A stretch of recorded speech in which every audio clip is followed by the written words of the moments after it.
Today, I am joined by Josh Hammer to go over some big stories about President Biden, the Israel-Hamas situation and how it's resolving itself, how to avoid it in the future, and Trump's political appointees for different cabinet positions. Josh Hammer, thank you so much for joining me today. Oh, it's a pleasure. Thanks for having me on. So, Josh is the host of the Josh Hammer Show. He's a writer and also an author. He's also a senior editor at Newsweek. I was reading today, President Biden penned a farewell speech, something that most presidents do. But in his letter, his farewell letter, he has warned people that Donald Trump will not fix the unity in the United States and could actually cause civil war. He then went on to gaslight the American people that he saved the U.S. economy, made life better, and Americans richer. He also said that January 6th was the worst attack on democracy since the Civil War. Why is Biden exiting the White House with so many lies? Is he trying to reshape the future portrayal of his presidency? What are your thoughts? Well, Stephen, great to join your show. Look, Joe Biden, I mean, if I can kind of psychoanalyze him, my specialty is not psychiatry or armchair psychology or anything like that, but if I can just kind of do that for a second here. I mean, I think you're looking at someone who has been very comfortable with lying for large swaths, if not the entirety of his entire political career. I mean, people very easily forget who Joe Biden is. Joe Biden has really tried diligently to craft his image as working class Joe from Scranton, hard scrabble Joe, the guy who stands with the union workers at the steel mills and all of that there. It's not really quite true. In fact, if you go back to the late 1980s, Joe Biden was actually the Robin to Ted Kennedy's Batman when they unleashed the at that point completely unprecedented attacks on Ronald Reagan's nominee for the United States Supreme Court, Robert Bork. In fact, today, the very reason that the term Bork, lowercase b, is a verb in the English dictionary goes back to what Ted Kennedy and Joe Biden did to totally defame Bob Bork in the most scurrilous, scandalous of lies and smears there. So this is someone who's been very comfortable lying to the camera when it comes to the political arena for quite literally longer than I've been alive. That goes back to 1987. I was born in 1989. So he's a very long and not so illustrious history of doing exactly this there. As far as what he is trying to do beyond the fact that I think that he actually is just an inveterate liar, yeah, he's trying to make a play for the history books. I mean, what he's trying to do here is he's trying to write not necessarily for a current audience, because that current audience just emphatically rejected him in the mandate election that was 2024 just 2.5 months ago or so. No, I think he's trying to write for the presidential historians maybe a generation or two from now. He wants to be remembered as something slightly better than a feckless Jimmy Carter-esque one-term president. Unfortunately for Joe Biden, that's exactly how he's going to be remembered, because under Joe Biden, the economy has been awful. We formally entered a recession back in 2022. We had Jimmy Carter-esque inflation reaching 9.1% on a CPI annualized basis there. We had the outrageous withdrawal from Afghanistan, not necessarily outrageous insofar as he did it, but outrageous in the way that it was executed, people literally falling off of planes, the U.S. Embassy being taken over by the Taliban, the flag being hoisted there within days of the U.S. evacuating from Kabul, and on and on and on it goes. So I'm not surprised that he is ending his term the same way that he started, which is just a lot of smears and lies directed at his opposition, in this case, January 6th, and Donald Trump, perhaps above all there. But the American people rendered a verdict on Donald Trump and January 6th and the lawfare and all of that, and that verdict came in the form of his sweeping electoral mandate in the 2024 presidential election. So Joe Biden's trying to write for history, but he's going to find out soon that history is written by the winners, not the losers. So he will yet again lose. Yeah, I keep thinking, everybody keeps saying, when is he going to pay for his crimes, the Biden crime family crimes, all of the lies, the way that he ran the country.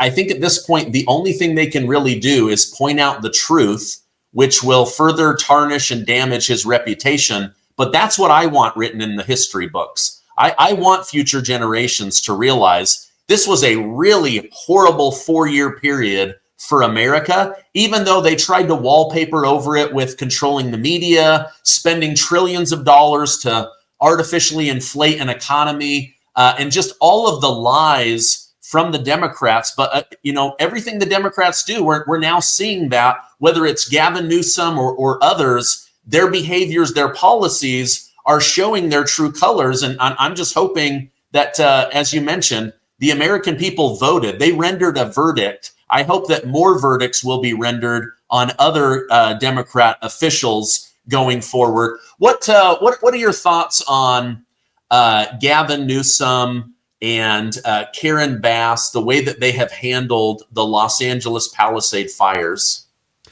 Well, first of all, I mean, let me just say, just on a humanitarian level, I mean, my heart genuinely goes out to people whose homes have been lost. I actually personally know I'm friends with not just one, but numerous people whose homes have been totally destroyed. My wife and I are actually set to fly to Southern California in just a few months to go to the wedding of a good couple friend of ours, and they live in Pacific Palisades. They lost their home. So, on a very personal human level, this is just appalling. Just awful, awful, awful stuff. But, getting into the politics of it, yeah, I do absolutely place at least part of the blame, maybe even more than part of the blame, on Karen Bass and Gavin Newsom there. If you look at some of the budgetary decisions that they have made in recent years, Gavin Newsom actually slashed $100 million. The New York Post and my own publication, Newsweek, were talking about the other day. He actually slashed $100 million from certain fire services and forestry management services just over the past year. Karen Bass slashed $17 million out of the LA Fire Department budget there. And then you kind of go on and on about some of the other non-budgetary decisions that have been made there. Apparently the last reservoir has been built in Los Angeles County. I think it was in 1979. So that goes back quite a long ways there. It's completely inexplicable to me that you have the nation's second largest city, a city that literally sits on the ocean, and the fire hydrants are not producing water in an all-time historical conflagration, a great wildfire. I mean, this is just rank incompetence. And Gavin Newsom, has the temerity to go on the Obama Bro podcast, the Pod Saves America, and he's asked about this. And he starts blaming local officials, saying, oh, the local officials will sort it out. Oh, I'm not getting straight answers from the local officials there. Dude, you're the governor of the state. The buck stops with you, okay? When people in the most populous county in the state, I believe actually the most populous county in the country, Los Angeles County, when there are fires that are destroying hundreds, thousands of structures, destroying people's homes, their livelihoods, their fortunes, their memories there. No, you are the governor of the state. Take some responsibility, and the buck stops with you. Karen Bass, what the heck was she doing visiting Ghana? I believe she was asked this years earlier, and she actually said that she would not take any overseas trips. I believe she said that she would only go to San Francisco, Sacramento. She was not going to go anywhere, but nonetheless, she was caught off guard halfway around the world. There was also that crazy interview that Sky News tried to do with her when she was actually in Ghana. They got a microphone in her face and were like, what is your message for the people whose homes are being burned down in your city back home? She wouldn't even look in the camera, let alone answer a question. I mean, talk about someone who I think has lost any credibility to lead the nation's second largest city. So, I mean, yet again, my hearts genuinely go out there. But for all of these reasons, last but not least, I suppose, would be the DEI issues that have been widely reported and often discussed there. It seems like that the fire chief in question, who was hired based on what I can tell, specifically because that she is a female and a lesbian, she has gone out of her way to prioritize DEI hiring initiatives there in the LA Fire Department. Maybe, just maybe, this will be another data point to sober people up when it comes to the need to have people who are hired based on their actual skill for a position, not necessarily their skin color, their sexual orientation, or things like that. Yeah. Well said. What I don't know if you saw this or not, but journalist James O'Keefe, kind of known for doing these undercover gotcha videos, he just captured a high-level Pentagon official who's now been fired on camera, saying many people at the Pentagon are secretly working to subvert Trump and sabotage his presidency. Is this treason, or at the very least, should these people be rooted out so that President Trump, as commander-in-chief, can actually run the military? Well, the latter question is the easier one, Stephen, and the answer is, of course, emphatically yes. Look, the President of the United States I mean, this gets to the heart of, I think, one of the greatest kind of false, faux, fabricated concerns that many people on the left, they try to clutch their pearls, and they say, oh, someone who comes in, he starts talking about firing bureaucrats, he starts talking about implementing his vision of government, oh, you're a fascist. Apparently their conception of a president who actually wields presidential power is that of a fascist. But this literally is completely antithetical to the way that the founding fathers of this country, the Constitution's framers, understood the role of the president of the United States. So Alexander Hamilton in the Federalist Number 70 famously says that the president is vested, that the presidential power is vested in one person only, because the president needs secrecy and dispatch. He has to be able to act swiftly and efficiently there. And more to the point, at the Constitutional Convention in Philadelphia in 1787, when they actually drafted Article 2 of the Constitution, the Article 2, Section 1 vesting clause clearly vests, quote, the executive power in one person. There is one person who holds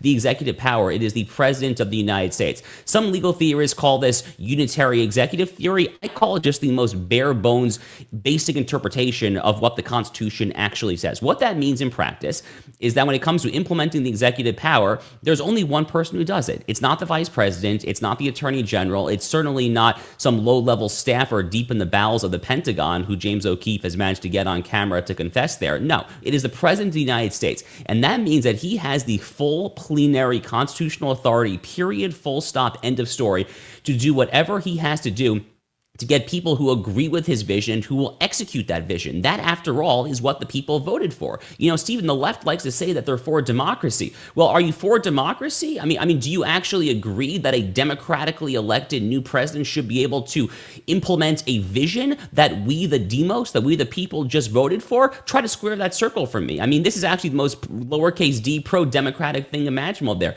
There is some flawed Supreme Court precedent that purports to limit the ability of presidents, of executives, to fire civil servants, career bureaucrats who do not agree with that president's vision. That's erroneous constitutional precedent. It should ultimately be overturned there. I hope that Donald Trump cleans house, whether it comes to places like the Pentagon. I think Pete Hegseth, by the way, will be a great Secretary of Defense for doing exactly that, for trying to clean house at the Pentagon. Secretary of State has a very important role here as well. That'll be Marco Rubio. The State Department is infamous for having a lot of woke, low-level career bureaucrats, people who have been clinging around the corridors of Foggy Bottom for decades there, who definitely do not subscribe to Donald Trump's America First, American national interest-centric worldview, to put it mildly. So there's going to be a lot of rot that has to be cleaned out there. I really hope it gets done. This was probably one thing where the administration came up slightly short the first time around, but I'm optimistic that they have learned some of their lessons for the second go-around. I mean, just from everything I'm reading, they're going in like way over prepared compared to 2017. Yep. I mean, they've got 100+ executive orders. They've got so many high-level people in place. Their vetting process is totally different. They didn't take outside money. I mean, I think we're going to see a completely different 4 years. On the Pete Hegseth topic, I knew that Democrat senators would be particularly nasty. But how do you think he did during his confirmation hearing? I mean, they referred to one of his tattoos as racist. They tried to pin him as a sexual predator. They tried to say that he didn't have enough military experience because he wasn't linked to the military-industrial complex, on and on and on. What was your take from it? So, Stephen, I feel very strongly about this. I've actually written about it 3 times for the Daily Mail, one of the publications that I write fairly frequently for. And the reason that I feel so strongly is multifold. One, I think Pete Hegseth is actually a fantastic pick. I think that Donald Trump hit a home run with Pete Hegseth there. This is someone who is 44 years old. He is young. He is telegenic. He's been a Fox News host for many years now. He has multiple Ivy League degrees. More to the point, he served in multiple post-9/11 wars. He served in both Iraq and Afghanistan. He was awarded Bronze Stars for his bravery in combat there.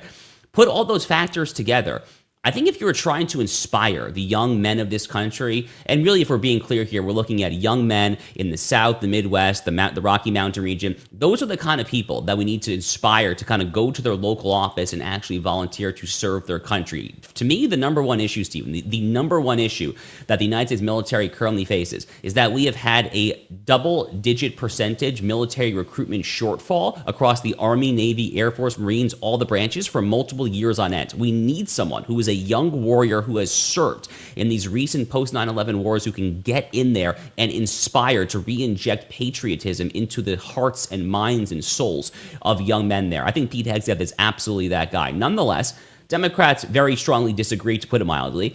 And what they have been trying to do basically since day one is they've been trying to your point, they've been trying to rerun the discredited 2018 Brett Kavanaugh playbook. They've been trying to rerun this notion that you can work hand in hand with a complicit mainstream media, and that you can get all these anonymous, unsourced allegations that the guy is allegedly an alcoholic, that he's a misogynist, that he's an adulterer, or by the way, he's probably a rapist as well. They've managed to get that one in there. And all of this has been responded to. Pete Hegseth and his allies have, I think, effectively rebutted all of these smears previously, but I was not surprised to see that Democrats tried to whip them all out again, tried to bring the band back together, so to speak, in his Senate Armed Services Committee confirmation hearing. I thought Pete Hegseth did a great job. I thought that he projected confidence without being arrogance, which is very much the sweet spot that you ought to hit in a confirmation hearing setting like this. You have to project like you know what you're talking about, that this is not your first rodeo, that you're going to be a steady hand. On the other hand, you don't want to come across as overly combative as well there. I thought he held his own more than fine. I was delighted to see that Joni Ernst of Iowa, who was previously a skeptic of his, I was delighted to see that Joni Ernst has announced that she will be voting for Pete Hegseth. He's going to get confirmed. The votes are there. The only question at this point is whether it will be bipartisan. I would frankly not be surprised, actually, if someone like a John Fetterman or Pennsylvania were to ultimately vote for Pete Hegseth. I, again, look forward to him being Secretary of Defense. He's a home run pick. He's going to do a bang-up job there at the Pentagon. Yeah, I agree. I thought it was so interesting. Tell me about this racist tattoo on your chest. Oh, you mean this Jerusalem cross that was on the front page of Jimmy Carter's funeral, paperwork there. So just crazy to me that the stuff that they are trying to bring up, even stuff that's been debunked. But then again, they continue to say the Charlottesville stuff against Donald Trump, and it's just, like you said, these old playbooks, they're getting old. Like, come up with new material, and let's move forward as a nation. Is there any Trump cabinet member that you're particularly excited about? Well, Hegseth is one of them. I genuinely think that he's actually an excellent pick. I mean, DOD is obviously an extraordinarily important branch. There's also a ton of bloat there. There is a ton of garbage at DOD. A lot of these defense contractors, the Boeings, the Northrop Grummers of the world, they basically live like parasites on the mother teat of the Pentagon there. When it comes to wokeism in the military, I mean, we all remember when Mark Milley was talking about the alleged problem of, quote, white rage in the military. He was assigning Ibram X. Kendi reading to people in the military. I think Hegseth is really going to do a genuine job there of cleaning house, and I very much look forward to that.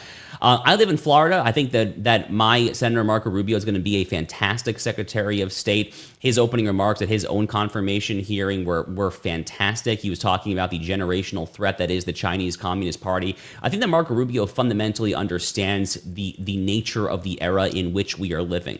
And basically what that means is that in the aftermath of the fall of the Berlin Wall, in the aftermath of the dissolution of the Soviet Union into the Russian Federation, so basically the 1990s into the 2000s, it was the end of the bipolar era, and then when we kind of ushered in this unipolar era where America was the sole superpower in the world. We weren't dealing with Nazi Germany. We weren't dealing with the Soviet Union there. America was really the beast there.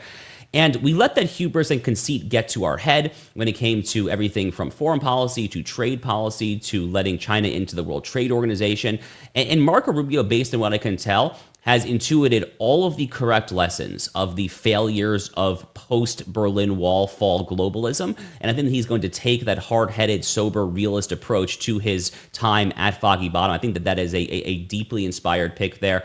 Donald Trump's ambassador to Israel, Mike Huckabee, another fantastic pick. I think that it's a total grand slam home run. I really could not ask for anyone better whatsoever in that role, actually. Mike Huckabee is someone who personally has led, I think, 100 or more trips to Israel over the past 40, 50 years. He's been a longtime advocate for close U.S.-Israel relations. He is a man of deep faith who sources his love for Israel in Scripture itself, in the book of Genesis 12, basically. God shall bless those who bless Israel there. I love that as a religious Jew myself. I think it's just utterly fantastic. So That's a total home run. Mike Waltz, national security advisor, another terrific pick. There's a lot of good picks. Kash Patel at FBI, I think, is going to be a total game changer there at FBI. Talk about an agency that desperately needs a total blow across the face, basically just clean house top to bottom. Kash Patel, I think, is 100% that guy at the FBI. So a lot of picks are really deeply inspiring. Maybe there are one or two where I would have personally gone in a slightly different direction, but there are none who I outright oppose or anything like that. Overall, I think Trump's done a fantastic job. Okay. Let's go back to Trump's lawfare situation.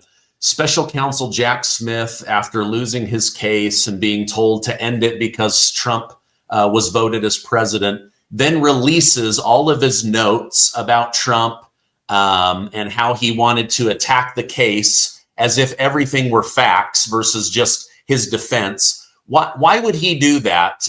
Is that even legal to do? Was he trying to humiliate Trump? Or on the other hand, is he worried that AG Pam Bondi might come after him and he wanted to make that information public? Well, I'll try to address those questions in order. So it is standard procedure that when a special counsel has an investigation that he is able to release a report after the case is over. Now, I note that normally the case being over takes the form of the special counsel actually finishing the case, actually taking the case to a jury or to the judge. So you get a conviction or an acquittal or a mistrial. But what happened here is that Jack Smith withdrew his own cases. Now it is true that he correctly concluded that the Constitution does not allow for the continuing prosecution of the President of the United States from his own DOJ. He probably should have been a little more prescient and seen that glaring problem coming for years on end, to be honest with you. But the fact that he arrived at that proper conclusion does not mitigate the fact that it was Jack Smith himself who moved to withdraw these cases. No one put a gun to his head. You did it, dude, of your own volition. You moved in both the district court in Washington, D.C. and the 11th Circuit Court of Appeals based in Atlanta, Georgia, overseeing the classified docs case in Florida. Jack Smith, you yourself moved to withdraw these cases. From my perspective, you ought to forfeit the right or the ability to release a final report when you yourself are single-handedly responsible for terminating your own prosecution. So I do object to the fact that this report is being released there. I thought that Judge Aileen Cannon had it correct the first time when she put a temporary hold on it. Ultimately, the issue I suspect is slightly above her pay grade and out of her hands there.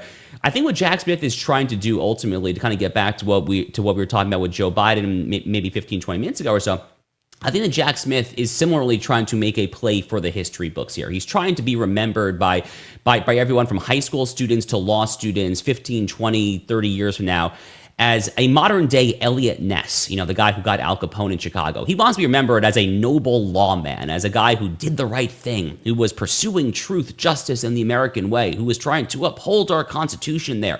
And he wants his narrative to be preserved. That ultimately is what he cares about there. A lot of these people, Stephen, in what I like to call the Democrat lawfare complex, a lot of these people, you have to understand, are total egomaniacs. Jack Smith is an egomaniac. This is a man who tried to prosecute a former president of the United States under the auspices of the current president of the United States, Joe Biden, against that president's chief political rival in the next election. You have to be a bit of an egomaniac to do that. Similarly, in New York City, in the so-called hush money case, Juan Merchan, the judge who sentenced Donald Trump, total egomaniac. He put in microphones in the court this past Friday so that he could read his sentencing of Donald Trump for the sole and exclusive reason that he wanted that recording for posterity. He wanted future generations to be able to hear the fact that he was the first judge in history to sentence Donald Trump. All of this is ultimately downstream, of course, of what we like to call TDS, Trump derangement syndrome. That really, frankly, is what is going on here. But I think that Jack Smith is making a mid to long-term play. He's not making a play for the current body politic. He really, really wants to get his narrative out there to try to score another posthumous point against Trump, 15, 20, 30 years from now, just trying to smear him when all this will have been otherwise forgotten. Okay, interesting take. Okay, you mentioned a few minutes ago that you are a Jew. What are your thoughts on this breaking story that Israel and Gaza have come to an agreement? They're going to release 33 hostages. I believe 10 of them are dead. 23 are still alive. There will be a ceasefire. Your thoughts on that?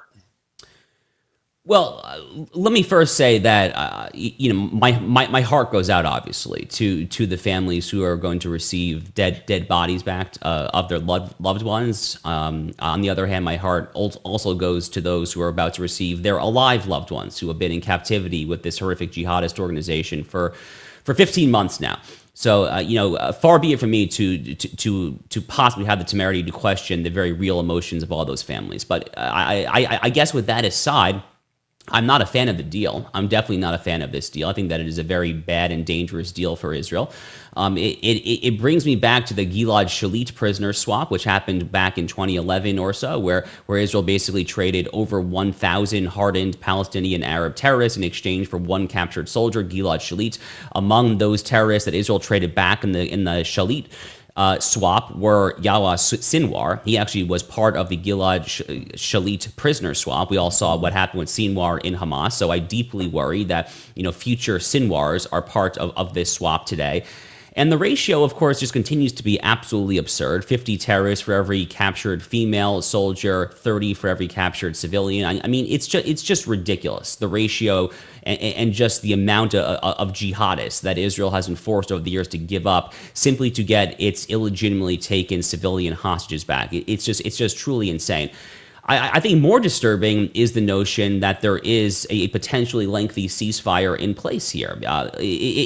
Stephen, let's be very clear. If Hamas remains in power after this war, then the war is over and Israel has lost. Israel announced at the get-go that its two military aims, its two war aims, were to retrieve the hostages and to take Hamas out, that Hamas can no longer be a political or military force in the Gaza Strip. If they fail at those war aims, then they will have lost the war. I think it remains to be determined exactly the extent to which the, quote, war in Gaza is over or not. I suspect that the war is not actually over, that this is actually only a call it 4 or 5, 6 week ceasefire. I don't know what the exact time frame is. The real question is, after Donald Trump has his photo op on January 20th, because that's really what's going on here, right? Donald Trump wants his 1980 Ronald Reagan moments. Jimmy Carter had the hostage crisis in Tehran, 440 plus days. Ronald Reagan comes in day one, 1981. The hostages are freed. That's kind of the optics that Donald Trump wants right now.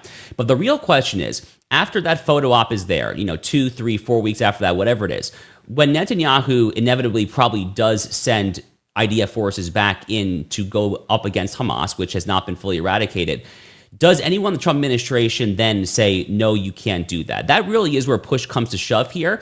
I don't think that's going to happen, which is why this deal, as troubling as it is ultimately tolerable. I think tolerable is probably the best word that I can use, probably the most charitable word that I can use there. But if the worst fears are realized, and this is actually the end of the war in Gaza, which again, I don't think it is, but if that actually ends up being the case, then it's a disaster.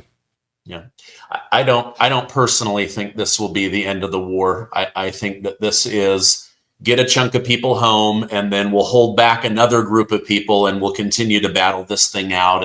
And it's a tragedy. In our final minutes, Josh, tell me about your book, Israel and Civilization. Sure. So the book comes out March 18th. It's called Israel and Civilization, The Fate of the Jewish Nation, The Destiny of the West. You can pre-order it on Amazon or wherever you go ahead and get your book. So very excited. It's my first book. I've been a syndicated columnist through Creator Syndicate for almost 5 years now, and I've written God knows how many op-eds, essays, law review articles. I've basically done everything other than a book. So it's finally time to have my first book there. So this book basically, it's in the title. It's Israel and Civilization. And Israel in the title, Stephen, has to be understood as not merely the actual modern state of Israel, but also the nation of Israel, also the people of Israel, the children of Israel, basically me and the Jewish people. It's very much a post-October 7th book. I've written this book in response to the explosion of global anti-Semitism that we've seen not just in America, not just on our campuses, but really all throughout the world ever since the Hamas massacre of October 7, 2023. And I basically argue in the book that what we today call Western civilization actually begins at Mount Sinai. When God has the revelation to Moses and the Israelites congregated there, that is ultimately the beginnings of Western civilization. And literally everything that flows from that, which we all take for granted, is downstream of that. So to give just one example here, I argue in the book that the principle in Genesis 1:27, in Hebrew we would say B'Tselem Elohim, that man is made in God's image, male and female, he created them. I argue that that is probably the singular foundational principle for all of Western civilization. And I have a lot of examples in the book there. To be clear, U.S.-Israel relations, contemporary foreign policy, it's all in there. But the book ultimately argues that only a Jewish-Christian alliance that stands strong in its biblical inheritance, that understands what it is, why it exists as it currently is, and ultimately why this inheritance is so important to pass on to the next generation. Only a fortified and confident Jewish-Christian biblical alliance can possibly withstand the three hegemonic forces that seek to destroy us, which I argue are in no particular order: wokeism, Islamism, and global neoliberalism. So it's a lot of moving parts in this book, but that's the basic argument there in Israel and civilization. Okay. A question. I know that this is deep, but you have these Abrahamic religions, Christianity, Judaism, and Islam. Christianity and Judaism, they seem to get along very well. I know they have differing opinions. If the Messiah were to come back today, a great question would be, is this your first visit or your second, right? It's not something really to get too hung up on, but how come Islam and Christianity and Islam and Judaism are just like oil and water? Why can they not mix well? Well, first of all, Stephen, I love that joke. I've heard that joke from, I shouldn't use a name here, but a very high-ranking former Israeli ambassador once made that exact same joke to me, actually. So I love that joke, and I actually use it myself in my private conversations. Look, Judaism and Christianity have not always had the warmest relationship historically, but thank God for the fact that contemporarily things are going quite great, especially in the United States. Actually, chapter 4 of my book is largely talking about how America is a uniquely philo-Semitic country, and it is a uniquely philo-Semitic country actually because it was founded on Christian biblical values. So that's actually right there in chapter 4 of my book, and thank God for that. Truly, thank God for the fact that Jews and Christians are on such strong terms today. God willing, that will continue for a very, very long time. Islam has really been at war with the West for large swaths of its existence. I mean, it's not an accident that the flag of Saudi Arabia, which today is a Western aligned country, but is still the most powerful and the most symbolically important Muslim majority country. It's no accident that the flag of Saudi Arabia has a sword in it, because going back to the earliest days of Islam, to Muhammad himself there, the notion of conquest was really foundational to the entire idea of Islam. That's how you got the Crusades. That's how you got Islam going deep into the heart of Europe with the siege of Vienna in the late 17th century, when the Ottoman Turks went all the way deep into the heart of Central Europe there. Frankly, in American history, people forget that after America's War of Independence against Great Britain, our first two wars were actually the Barbary Wars off the coast of Tunisia and Algeria in the Mediterranean Sea against Muslim pirates, against the Barbary pirates there. History tends to gloss over that detail.